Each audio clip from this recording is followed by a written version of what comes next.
Hello बच्चों, let's read the question and the question says that which of the following characteristics is not suitable for fuse wire? First one thin and short, second one thick and short, third one low melting point, fourth one higher resistance than rest of the wiring. Okay discuss करते हैं।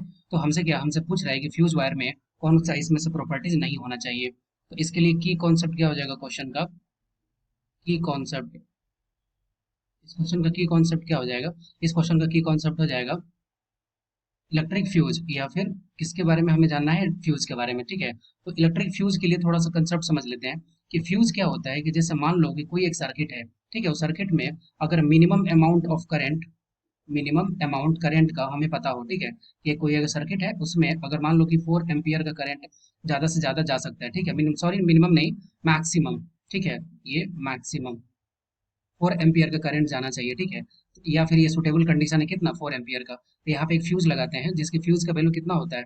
4 से थोड़ा सा ज्यादा होता है, ठीक है, 4 से थोड़ा सा ज्यादा। और इसमें क्या है कि करंट जो हो, सारा करंट किससे पास होना चाहिए? इसी फ्यूज से होना चाहिए। अब अगर सारा करंट इसी से फ्यूज से पास होना चाहिए तो इसके लिए सबसे मोस्ट कंडीशन क्या है कि अगर सारे करंट पास करने हैं तो इसका रेसिस्टेंस का वैल्यू क्या होना चाहिए? वो होना चाहिए लो। ठीक है, इसके रेसिस्टेंस का वैल्यू क्या होना चाहिए?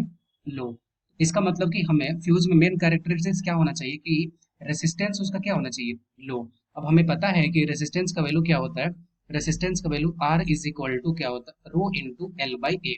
इसका मतलब कि रेसिस्टेंस किस पे डिपेंड करता है? लेंथ पे डिपेंड करता है और area of the cross section पे। ठीक है, अब हमें ये भी पता है कि अगर area of the cross section को अगर इंक्रीज करेंगे तो रेसिस्टेंस डिक्रीज कर जाएगा।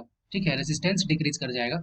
और अगर एरिया अगर हम लोग अगर उसका डिक्रीज करेंगे तो रेसिस्टेंस हमारा इंक्रीज कर जाएगा। तो हमें तो रेसिस्टेंस क्या रखना है? लो रखना है। इसका मतलब क्या है कि हमारा जो एरिया होना चाहिए, एरिया ऑफ क्रॉस सेक्शन, वो क्या होना चाहिए? एरिया ऑफ क्रॉस सेक्शन होना चाहिए थिक। ठीक है, और उसके बाद से लेंथ के साथ डायरेक्टली प्रोपोर्शनल है। इसका मतलब कि अगर लेंथ को इंक्रीज करेंगे, ठीक है, अगर लेंथ इंक्रीज करेगा तो रेसिस्टेंस भी क्या होगा? इंक्रीज करेगा। और अगर लेंथ डिक्रीज करेगा तो रेसिस्टेंस भी डिक्रीज करेगा।